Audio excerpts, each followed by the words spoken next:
Dad. Hey, how are you guys doing?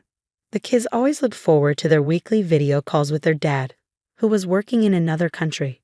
I thought once his job overseas ended, we could finally be a happy family of 4 again. My name is Sarah. I got married to my husband, Adam, right after finishing college. We've been dating since high school, and he was my first love. Our relationship felt like something out of a fairy tale. For the first 5 years of our marriage, everything was perfect. We had 2 wonderful boys, and Adam's career was going great. He had to move abroad for work, leaving me to raise our sons alone. It wasn't easy, but I managed with the help of my parents. That night, it was time for our weekly video call with Adam. The kids were so excited to talk to him. By the time the call started, my parents, the kids, and I were all gathered in front of the computer. It felt like a mini family event. I really wanted to have a private chat with Adam to talk about my struggles and future plans, things I didn't want the kids to hear. Hoping for some alone time, I set up the computer in the living room. Hey, how are you kids? Have you been behaving? Adam's face lit up with a big smile as the boys eagerly talked to him. He looked happy and healthy, just like always.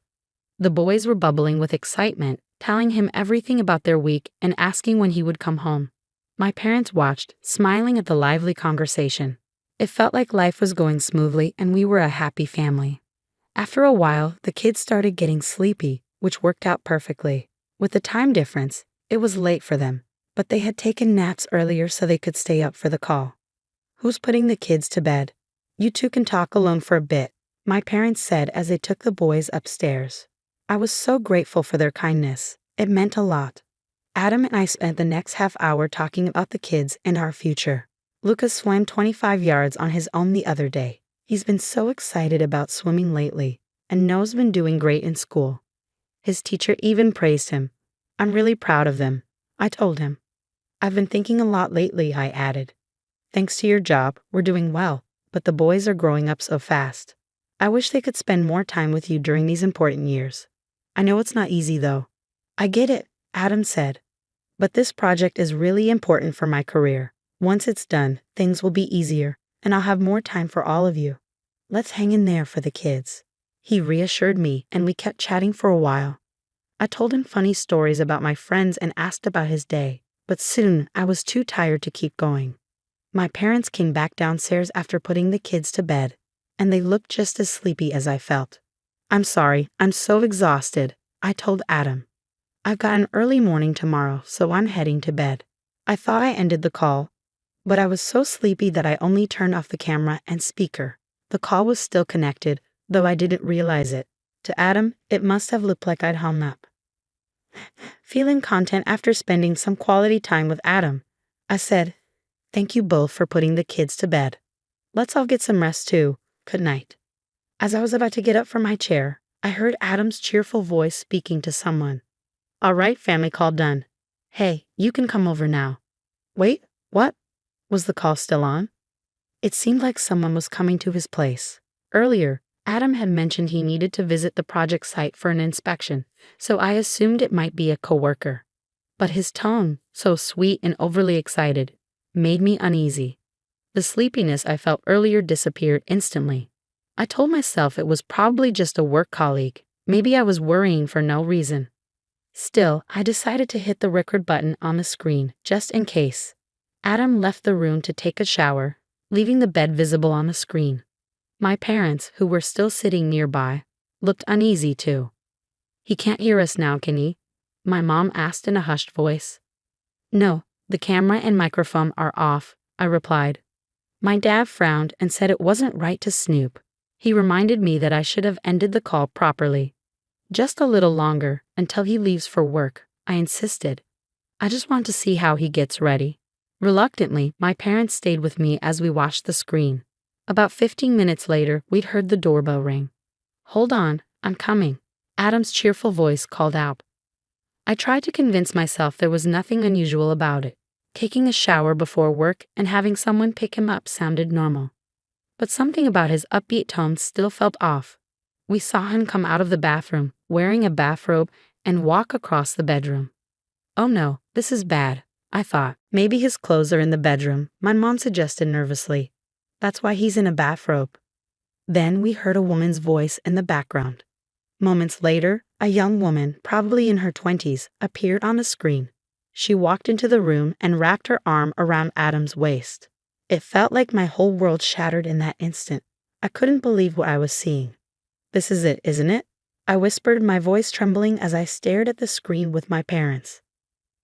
I wanted to say something stronger, but my throat felt tight, and nothing came out.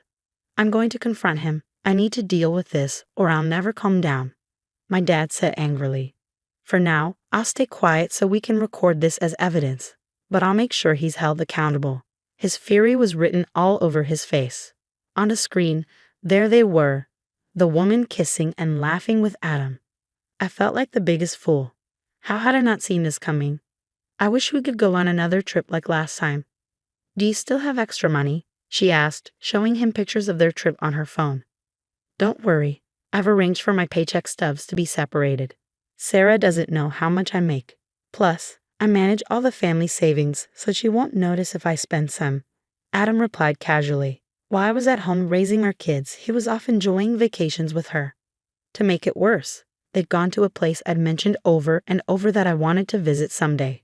Then they started doing the unthinkable. I felt sick to my stomach, but my parents and I sat there, staring blankly at the screen. "You don't need to watch this, but to bed now. It's not good for you," my dad said gently. "I'll have to see it later as evidence, so I might as well get through it now," I replied, trying to stay strong. After they were done, and just as the woman was getting ready to leave, I quietly turned off the computer. It was 3 a.m. We were all overwhelmed with emotions. My parents looked drained. "Let's go to bed for now," I said softly. We each went to our rooms, but I couldn't sleep. My body felt too heavy to move, and my mind was spinning. My heart was racing as if it might burst. I felt an intense mix of sadness, anger, and heartbreak. I kept wondering if it had all been a nightmare.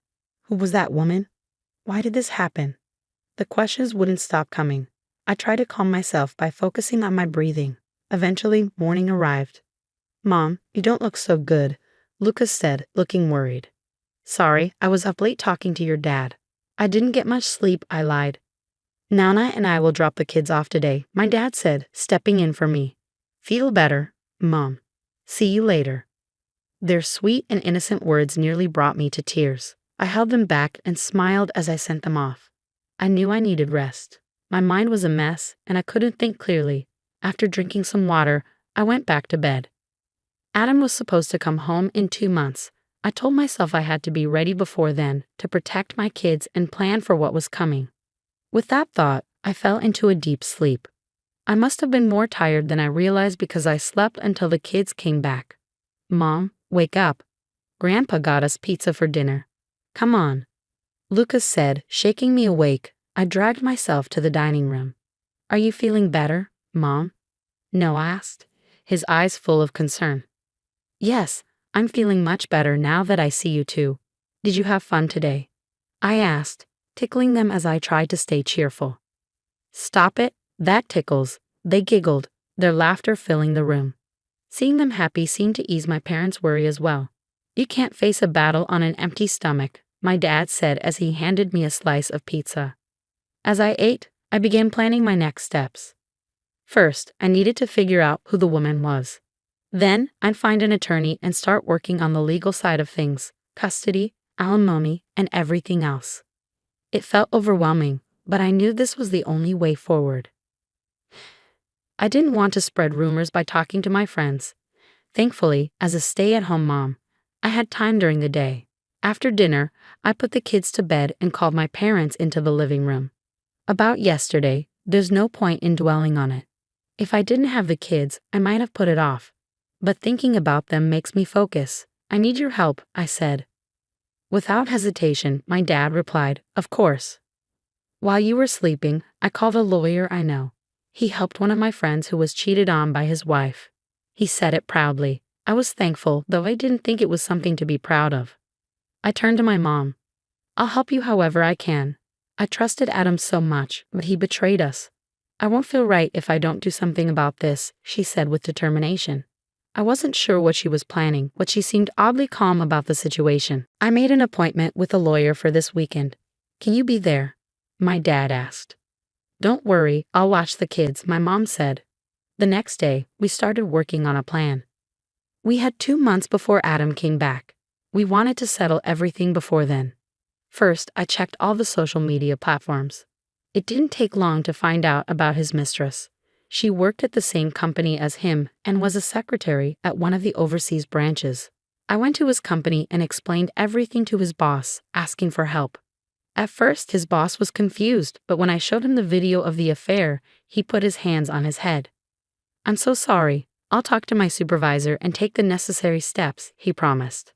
Next, I talked to the lawyer about filing for divorce, alimony, and all the legal steps. The video evidence of his infidelity was enough on its own, and I also had copies of bank statements and the mistress's contact information.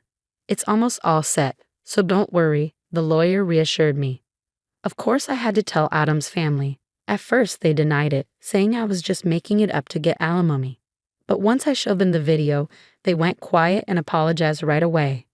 "We're so sorry. We'll do everything we can to help you," they said. The hardest part was explaining everything to the kids. I honestly didn't know what to tell the kids. If I lied and said Adam couldn't come home for a while because of work, they'd grow up thinking he would eventually visit, and I didn't want to give them that hope. I made up my mind and told them, "Your dad lied to me in a very unforgivable way.